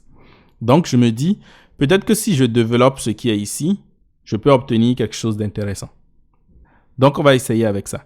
Donc, si je prends sinus de 43x, c'est égal à quoi? C'est égal à sinus de 20x plus 23x. Bien sûr, c'est mon objectif de couper cela comme ça. Et sinus de a plus b, c'est égal à quoi? C'est égal à sinus de a fois cosinus de b. Donc, sinus de 20x fois cosinus de 23x plus, ensuite j'ai cosinus de 20x multiplié par sinus de 23x. Et qu'est-ce que vous pouvez remarquer? On a une partie qui se ressemble déjà. Parce que j'ai le sinus 20x fois cosinus 23x ici qui est également là. Donc, si je mets tout ça ensemble, je peux dire que mon intégrale ici est égale à quoi? C'est égal à 3 fois sinus de 20x cosinus de 23x plus 20 fois sinus de 20x cosinus de 23x et ensuite plus, bien sûr on a une grosse parenthèse ici, 20 fois cosinus de 20x fois sinus de 23x dx bien sûr. Et je mets les deux premiers ensemble, ce qui va me donner donc l'intégrale de 23 fois cosinus de 23x. Je vais mettre ceci dans une parenthèse, que je multiplie par sinus de 20x. Et ensuite, plus 20 fois cosinus de 20x, que je vais aussi mettre dans une grosse parenthèse, multiplié par sinus de 23x. Et tout ceci dx, bien sûr. Maintenant, pourquoi est-ce que je mets les parenthèses? Qu'est-ce que je veux vous faire remarquer? En fait, il faut juste remarquer que si je pose par exemple que ceci est u, u' est égal à quoi? C'est égal à 23 cosinus de 23x. Donc, j'ai u' ici. Et si je pose ceci comme v, v' est égal à quoi? C'est égal à 20 cosinus de 20x. Donc, finalement, c'est comme si j'avais l'intégrale de u'v plus v'u à calculer. Et bien sûr, vous savez que ceci, c'est égal à quoi? C'est égal simplement à u fois v que j'ai dérivé. Donc, l'intégrale de u fois v dérivée. Ce qui me permet donc de dire que mon intégrale que je veux calculer, c'est égal à quoi? C'est égal à u ici. Donc, sinus de 23x multiplié par sinus de 20x plus une constante. Question 17 du concours d'intégration de MIT. Les questions deviennent de plus en plus intéressantes et de plus en plus difficiles si on ne connaît pas les astuces. Ici, je vais vous présenter deux méthodes pour résoudre cela. La première méthode est relativement longue, cependant, elle est très intéressante et j'ai quand même voulu la présenter ici. Et ensuite, la seconde méthode, grâce à une astuce vraiment intéressante, on peut gagner beaucoup de temps.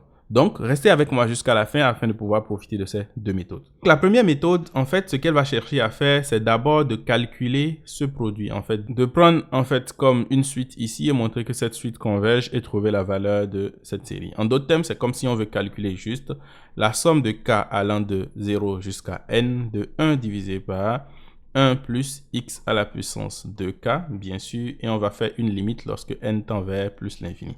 Donc, c'est ce qu'on va essayer de faire. Donc, d'abord, la première des choses qu'il faut remarquer, c'est quoi? Si j'ai un produit, alors le produit peut aller au dénominateur simplement. Donc, je vais me concentrer sur cette partie. Donc, le produit de k allant de 0 jusqu'à n de 1 plus x à la puissance de k. On va voir qu'est-ce qui se passe. Si n est égal à 0, alors on a quoi? On a que ce produit, je vais l'appeler produit P par exemple. On a que P est égal à 1 plus x à la puissance 2 à la puissance 0 qui donne 1, donc 1 plus x. Si n est égal à 1, alors on a que P est égal à, d'abord on a la valeur précédente, donc 1 plus x, et ensuite on multiplie par quoi? Par 1 plus x à la puissance 2 à la puissance 1, donc x à la puissance 2.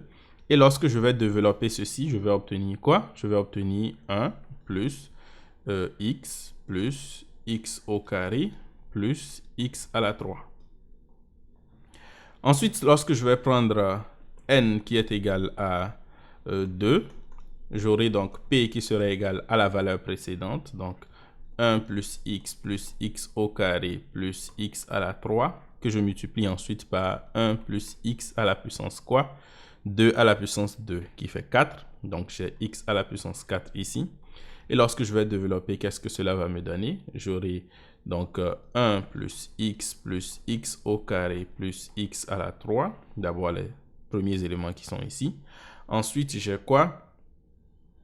J'ai x à la 4 plus x à la 5 plus x à la 6 plus x à la 7. Déjà, la première des choses qu'on peut remarquer, c'est qu'avec cette progression, P sera égal à la somme de k allant de 0 jusqu'à une certaine valeur de x à la puissance k. Donc, c'est quoi la valeur la plus élevée ici?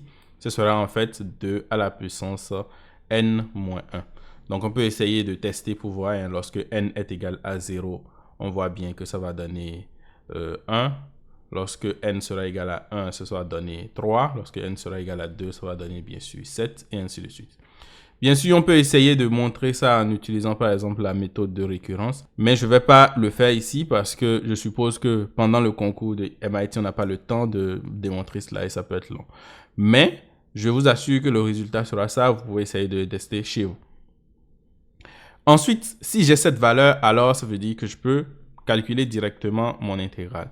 Parce que ce que je veux faire maintenant, c'est quoi? C'est de calculer la limite de ceci. Donc, étant donné que x est entre 0 et 1, donc je sais que ceci est convergent. Je sais que c'est une suite géométrique, donc ça va converger vers 1 divisé par 1 moins la raison. Donc la raison ici qui est quoi? Qui est x. Donc je sais que mon dénominateur, c'est-à-dire le produit des k allant de 0 jusqu'à l'infini de 1 plus x à la puissance 2 à la puissance k va tendre vers 1 divisé par 1 moins x.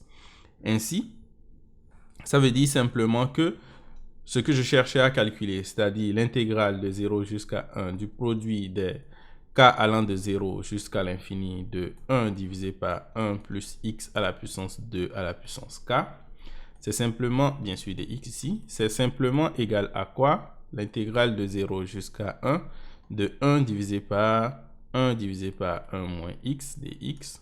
Waouh! Qu'est-ce que vous voyez? Ça s'est simplifié vraiment beaucoup. Et donc, le résultat ici serait égal à l'intégrale de 1 moins x que je dois prendre entre 0 et 1 dx. Et ceci est égal à quoi? C'est égal à simplement x moins 1/2 de x au carré que je dois prendre entre 0 et 1.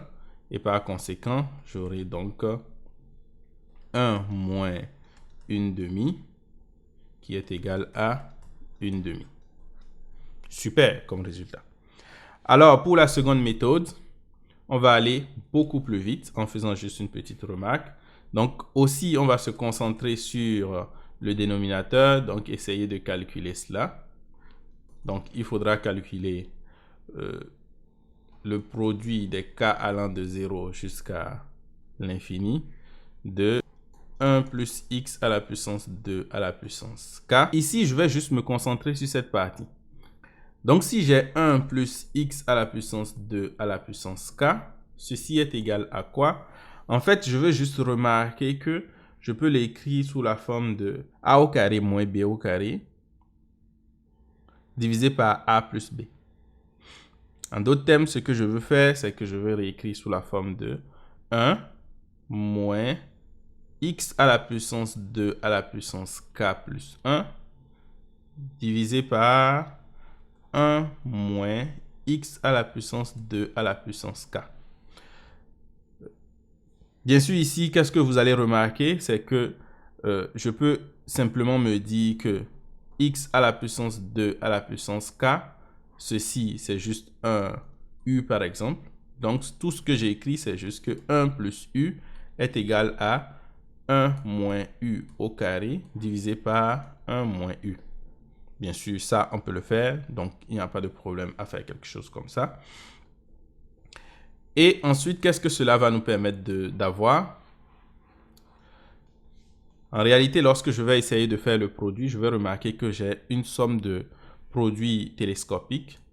Parce que si je fais maintenant le produit des k allant de 0 jusqu'à l'infini de 1 plus x à la puissance 2 à la puissance k, c'est égal au produit de ce que je viens juste d'écrire, donc de 0 jusqu'à l'infini de 1 moins x à la puissance 2 à la puissance k plus 1 divisé par 1 moins x à la puissance 2 à la puissance k. Et donc ceci, je vais essayer de remplacer juste les valeurs de k à l'intérieur. Qu'est-ce que je vais avoir?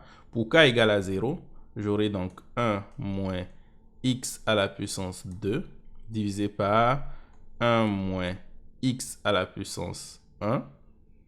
Et ensuite, je fais multiplier par, lorsque je vais prendre k qui sera égal à 1, j'aurai donc 1 moins x à la puissance k étant égal à 1, k plus 1, ça fait 2. Donc, j'aurai 4 ici. Et au dénominateur, j'aurai 1 moins x à la puissance 2. Et après ça, j'aurai ici 1 moins x à la puissance 8. Parce que j'aurai 3 plus 1 qui fait 4.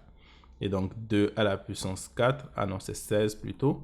Donc divisé par 1 moins x à la puissance 4. Et ainsi de suite. Comme vous pouvez le remarquer, c'est que j'ai une somme de produits télescopiques. Parce que ici, ceci peut se simplifier avec ceci. Ceci va se simplifier avec ceci. Et ainsi de suite. Donc, finalement, tout ce qu'il va rester, c'est juste le premier qui est ici. Donc, ça sera égal à 1 divisé par 1 moins x. Donc, je viens de montrer exactement, comme un peu plus haut, que ceci est égal à 1 divisé par 1 moins x. Et par conséquent, le résultat suit directement. Question 18. Ah, il ne reste plus que 3 questions. J'espère que vous êtes encore de taquet. Nous voulons calculer l'intégrale de sinus de x divisé par 2 fois exponentielle de x plus cosinus x plus sinus x. Donc ici, il faut aller avec des astuces parce qu'on veut aller rapidement. Donc ce que nous allons faire, c'est quoi? C'est que nous allons nous contenter de regarder qu'est-ce qui se passe au dénominateur. En réalité, j'ai quelque chose divisé par un dénominateur. Ça me fait penser à la fonction logarithme népérien. Donc, je vais prendre par exemple la fonction logarithme népérien de 2 exponentielle de x plus cosinus de x plus sinus de x. Et je vais dériver cela pour voir qu'est-ce que cela va me donner. Bien sûr, lorsque je vais dériver, je sais qu'au dénominateur, j'aurai exactement ma fonction. Donc, 2 à la puissance x plus cosinus de x plus sinus x. Et c'est bien sûr la raison pour laquelle j'ai pris cette fonction. Mais au numérateur, qu'est-ce que j'aurai? J'aurai la dérivée, donc 2 fois exponentielle de x, plus la dérivée de cosinus qui fait moins sinus de x, plus la dérivée de sinus qui fait quoi? Plus cosinus de x. Et qu'est-ce qu'on peut remarquer? C'est qu'on n'obtient pas exactement ce qui est en haut. Ok, donc ce qu'on va faire, c'est quoi? On va essayer de séparer cela en deux. Donc je coupe en deux la fonction qui est là. C'est comme si je vais écrire en fait 2 fois exponentielle de x plus cosinus de x divisé par quoi? Divisé par 2 fois exponentielle de x plus cosinus de x plus sinus de x. Et ensuite, j'ai un moins sinus de x divisé par 2 fois exponentielle de x plus cosinus de x plus sinus de x. Ça, c'est intéressant. Pour résumer, tout ce qu'on est en train de dire, c'est quoi? C'est que l'intégrale de ceci est égale au logarithme népérien. On a ça. En d'autres termes, on veut dire que l'intégrale de tout ce qui est ici, on la connaît. C'est égal à ce qui est là. Mais je peux essayer de voir, je veux séparer ceci peut-être en deux. Parce que ce qui m'intéresse, c'est seulement cette partie qui est ici.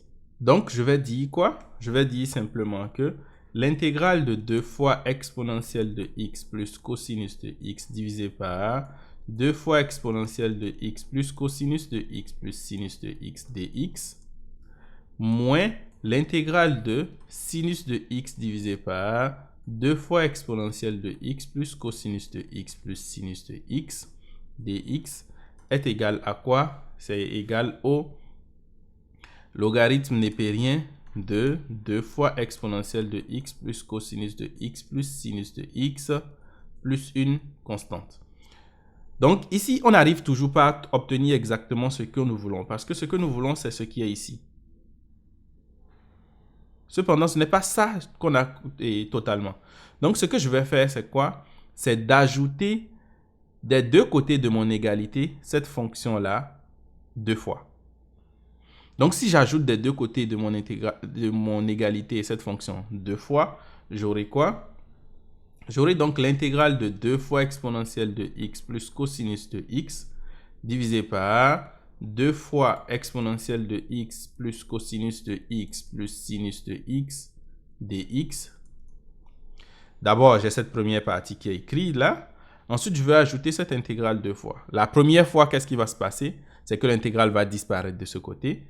Donc, ça va disparaître. Et ensuite, la seconde fois, j'aurai ça une fois. Donc, j'aurai maintenant un plus sinus de x divisé par 2 fois exponentielle de x plus cosinus de x plus sinus de x dx.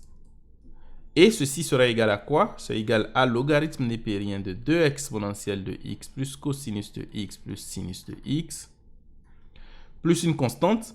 Mais étant donné que j'ai ajouté cela 2 fois des deux côtés des égalités, donc je dois avoir plus 2 fois l'intégrale de sinus de x divisé par 2 exponentielle de x plus cosinus de x plus sinus de x dx. Et bien sûr, vous voyez où est-ce que je veux arriver. Parce que en fait, lorsque du côté gauche ici, je fais la somme de ces deux-là, ça va me donner quoi? Ça va me donner l'intégrale de 2 fois exponentielle de x plus cosinus de x plus sinus de x. Et ceci parce qu'ils ont exactement le même dénominateur. Divisé par 2 fois exponentielle de x plus cosinus de x plus sinus de x dx. Et ceci est égal au logarithme népérien de 2 exponentielle de x plus cosinus de x plus sinus de x. Ensuite, plus 2 fois l'intégrale de sinus de x divisé par 2 exponentielle de x plus cosinus de x plus sinus de x dx. Et ce que j'ai et qui est intéressant avec cette méthode, c'est que ceci et ceci se simplifient. Ce qui me fait donc juste l'intégrale de dx. J'ai l'intégrale de dx qui est égale à quoi? Logarithme népérien de 2 fois exponentielle de x plus cosinus de x plus sinus de x. Et ensuite, plus 2 fois ce qui m'intéresse réellement, donc sinus de x divisé par 2 exponentielle de x plus cosinus de x plus sinus de x dx. Et l'intégrale de dx, je sais exactement ce que ça donne, c'est juste x.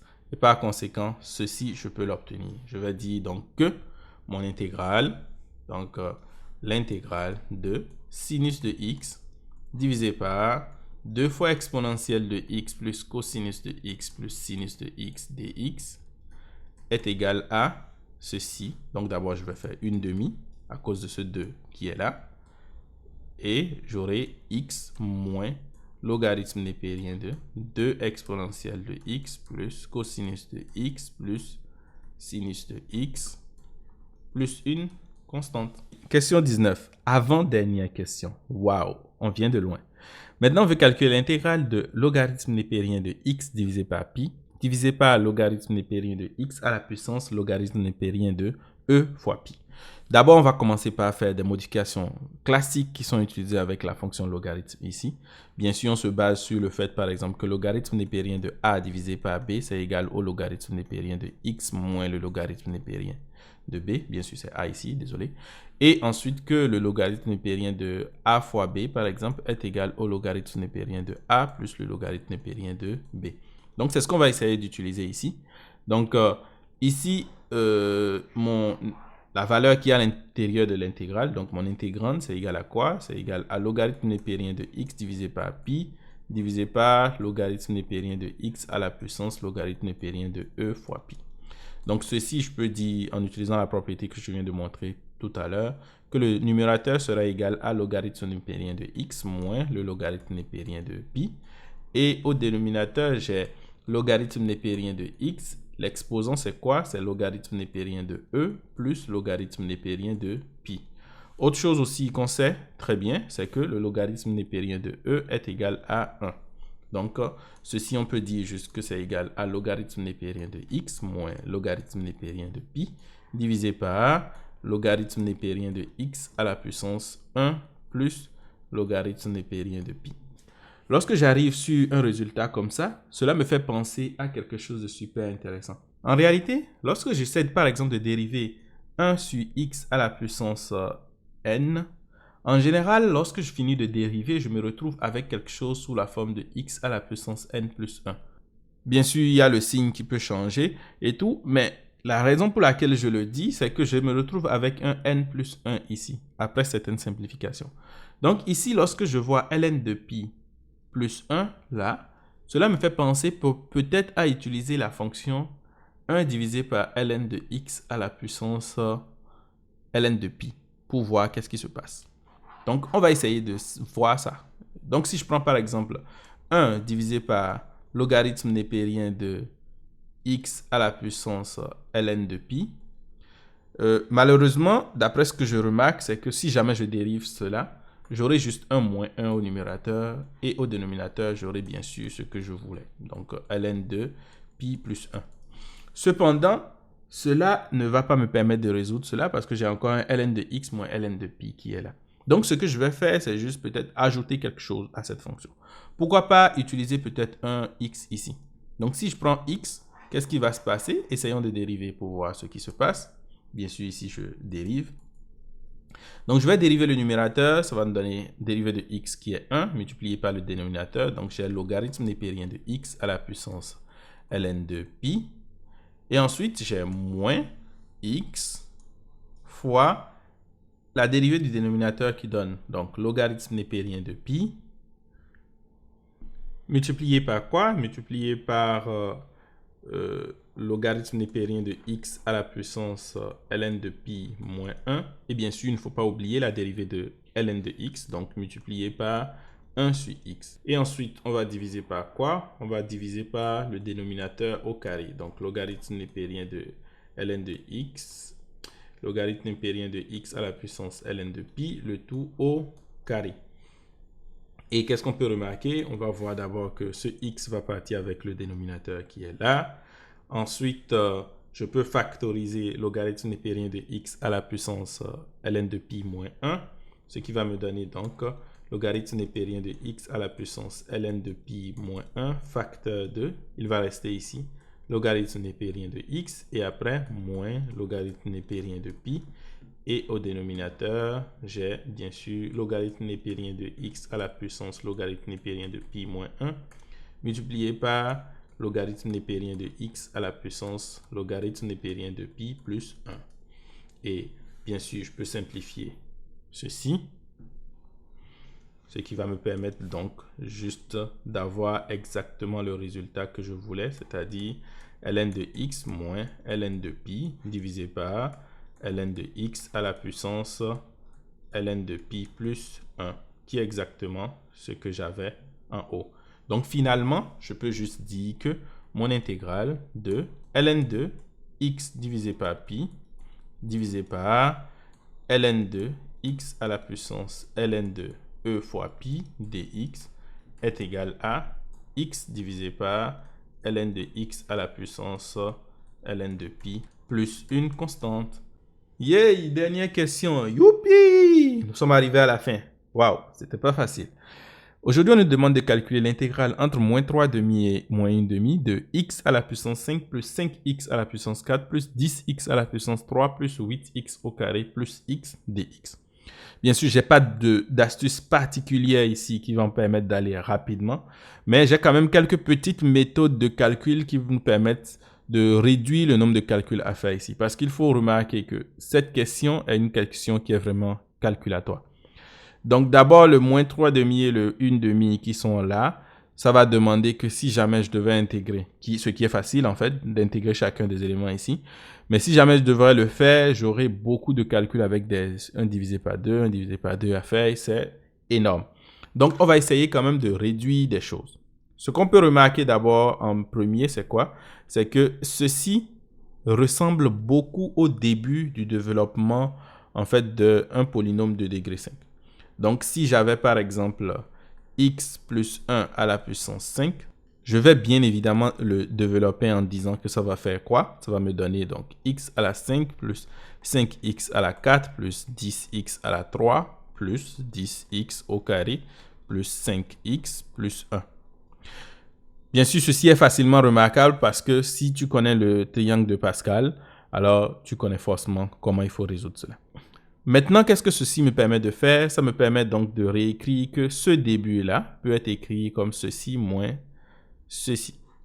Donc, je vais simplement le remplacer ici. J'aurai donc x à la 5 plus 5x à la 4 plus 10x à la 3 plus 8x au carré plus x. Je vais dire que c'est égal à x plus 1 à la 5, bien sûr à la puissance 5, moins 10x au carré moins 5x moins 1, et ensuite plus 8x au carré plus x. C'est-à-dire x plus 1 à la puissance 5. Et ensuite, j'ai quoi? J'ai le fait que, en simplifiant, j'aurai moins 2x au carré,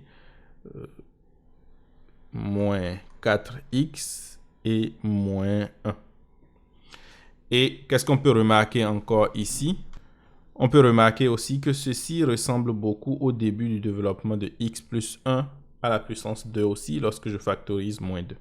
Donc, je peux dire que c'est égal à x plus 1 à la puissance 5 moins 2 fois quoi? X au carré plus 2x plus 1. Mais étant donné que j'ai augmenté un plus 1 ici, c'est comme si j'avais un moins 2 que j'avais augmenté. Donc, avec ce moins 1, il faudra faire un plus 1 pour simplifier. Donc, finalement, j'ai x plus 1 à la puissance 5 moins 2 fois x plus 1 à la puissance 2 plus 1. Mon intégrale devient plus simple. Plus simple dans quel sens? Parce que c'était une intégrale entre moins 3 demi et moins 1 demi. Maintenant, ma fonction devient x plus 1 à la puissance 5 moins 2 fois x plus 1 au carré plus 1. dx. Et donc, je peux faire un changement de variable. Je peux poser, par exemple, u qui est égal à x plus 1. Donc, cela va me permettre juste de dire que cette intégrale-là est égale à quoi? C'est égal à l'intégrale entre moins 1/2 maintenant, parce qu'au lieu de moins 3/2, quand je fais plus 1, ça me donne moins 1/2, à 1/2, u à la puissance 5 moins 2u plus 1 du. Bien sûr, ici, dx est égal à du, donc c'est direct. Ensuite, ici, on peut simplifier encore beaucoup parce que je sais que mon intervalle est un intervalle qui est symétrique. Donc, pour toute fonction impaire, ça va me donner 0. Ah, ici, on a un carré, pardon. Et pour toute fonction paire, ça va donner l'intégrale entre 0 jusqu'à pi sur 2 fois 2. En d'autres termes, c'est que la partie x à la puissance 5 ici, qui est impaire, va disparaître. Ce qui fera que mon intégrale deviendra juste l'intégrale entre moins 1/2 et 1/2 de moins 2u au carré plus 1 du.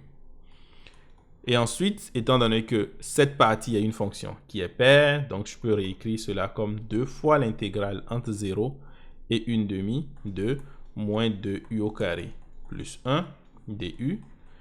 Et ceci, je peux juste dire que ça fait quoi? Ça fait moins 2 tiers de u à la puissance 3 plus u que je dois prendre entre 0 et 1/2. Ce qui réduit vraiment beaucoup mon calcul parce que là, je n'ai plus de 2/2, de 3/2 à travailler avec. J'ai juste une seule fois 1/2. Donc, j'aurai donc moins 2 tiers. Ah, il y a toujours le fois 2. Je vais le mettre à la fin. Plutôt 2 fois moins 2 tiers de 1/2 à la puissance 3 plus 1/2. Bien sûr, en 0, ça va donner 0. Et donc, j'aurai quoi? J'aurai, bien sûr, pour faire un calcul rapide ici, j'ai 2 3 fois ici, j'ai 2 fois ici. Ça va me rester donc 2 une seule fois, ce qui fait moins 1/6. Et ensuite, j'ai 2 fois 1/2 ici, donc ça va me donner plus 1.